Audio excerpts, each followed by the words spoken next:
Assalamualaikum warahmatullahi wabarakatuh. Perkenalkan, nama saya Arya Husin Wijaya dari kelas 4 PJJA dengan NPM 062440111826. Sebelumnya saya ucapkan terima kasih kepada Ibu Dr. Insinyur Sri Reski Artini, Sarjana Teknik, Master Engineer, sebagai dosen pengampu kami pada mata kuliah GIS dan LDD. Di sini saya akan menjelaskan kembali materi yang telah Ibu sampaikan pada video yang telah Ibu share kepada kami. Langsung saja. Yang pertama, jenis dan pengolahan data GIS. Data GIS itu ada dua, yaitu data spasial dan data non-spasial. Untuk data spasial bisa diperoleh dari peta, citra, dan data koordinat. Untuk mengetahui peta, contohnya peta topografi seperti pada kontur. Kemudian, peta tematik adalah peta yang memiliki unsur tema tertentu seperti peta pariwisata, peta penyebaran minyak bumi di Sumatera atau di Kalimantan. Untuk citra, berupa foto udara dan citra satelit. Bisa diperoleh dari web gratis dari Badan Informasi Geospasial. Untuk data koordinat, didapatkan dengan melakukan pengukuran menggunakan GPS. Diperoleh koordinat 3 dimensi, yaitu X, Y, dan Z, atau lintang, bujur, dan ketinggian. DEM atau data digital elevasi model, yaitu mengukur dengan fotogrametri. Data pengukuran terestris adalah pengukuran yang langsung menginjak objeknya atau melakukan pengukuran secara langsung di tempat tersebut. Misal, mengukur dengan theodolit, waterpass, dan total station. Data non-spasial menjelaskan tentang data spasialnya, misal nama gedung, alamat, dan nomor induk gedung. Data spasial dibagi menjadi dua, yaitu raster dan vektor. Data raster berupa citra satelit atau berupa foto. Untuk data vektor berupa peta, garis, titik, garis, atau luasan. Representasi titik, garis, dan luasan dari model data raster dan vektor bisa dilihat untuk satu titik, misal objeknya hotel berupa poin, jika pada raster berupa grid. Untuk vektor berupa pada diagram Kartesian. Kita bisa mengenali data raster menggunakan sebutan resolusi. Jadi, pixel itu adalah singkatan dari picture element. Karakteristik dari data raster ialah baris dan kolom. Bisa kita lihat pada gambar ini. Yang tegak seperti ini adalah kolom dan yang miring seperti ini adalah baris.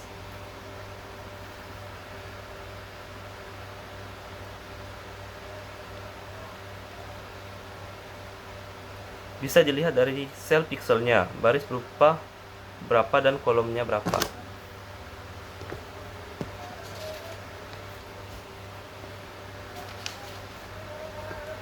Data model raster bisa digambarkan dari grid sel ini. Yang pertama itu baris dulu, kemudian baru kolom. Untuk di vektor itu biasanya disebut X dan Y. X dulu baru Y atau Y. Ini data vektornya berupa titik-titik koordinat, berupa titik, garis, dan poligon. Untuk penyimpanan data vektor ialah berupa titik, garis. Garis dibangun oleh dua titik atau lebih yang memiliki koordinat berbeda, sedangkan poligon terdiri dari dua koordinat yang menyambung, yang artinya poligon memiliki luas. Kemudian, untuk penyimpanan data raster, mengenali angka yang sejenis. Misal 80-80 berupa garis, bisa kita lihat pada gambar. 7474 juga berupa garis. Jadi, jika ada satu nilai yang berbeda, berarti itu hanya berupa titik. Untuk penyimpanan data raster yang kedua, semakin pikselnya kecil, maka semakin tinggi resolusinya. dan penyimpanannya semakin berat. Bisa kita lihat seperti pada gambar. Nah, yang sebelah kiri itu ada gambar pixelnya banyak, jadi gambarnya itu sangat mirip dengan aslinya atau sama ya. Nah, yang di tengah itu lumayan banyak, jadi kurang jelas. Nah, yang terakhir itu sangat sedikit pixelnya, jadi gambarnya sangat jauh berbeda dengan aslinya. Representasi dunia nyata dengan model data vektor. Ini data dari vektornya berupa titik, garis, dan luasan. Untuk vektor berupa titik, garis, dan luasan, sedangkan raster berupa piksel.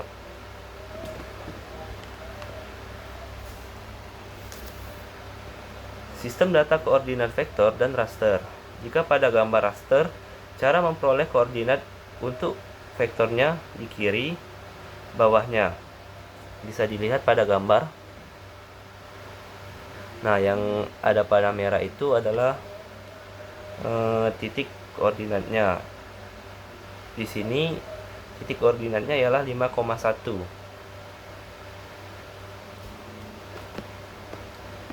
Sistem koordinat model data dan vektor raster sama seperti sebelumnya, dibaca dari kiri bawah vektornya. Berarti koordinatnya di sini ialah 300,500 dan 5,900,600. Sama seperti pembahasan sebelumnya, poin, garis, dan luasan. Data mana yang lebih bagus antara raster dan vektor? Yaitu tergantung dari kebutuhan kita. Untuk apa kita memilih raster dan untuk apa kita memilih vektor.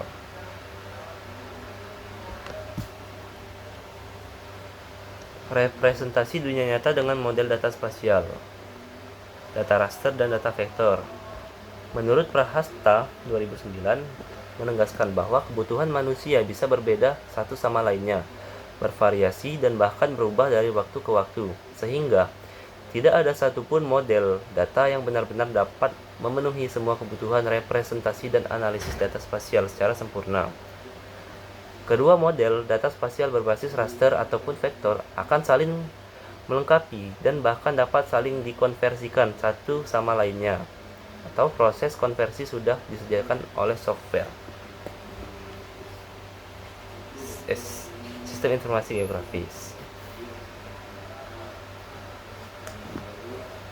Model data raster dan vektor memiliki kelebihan dan kelemahan yang nantinya bisa digunakan secara bersama-sama atau bisa kita gabungkan agar bisa saling melengkapi.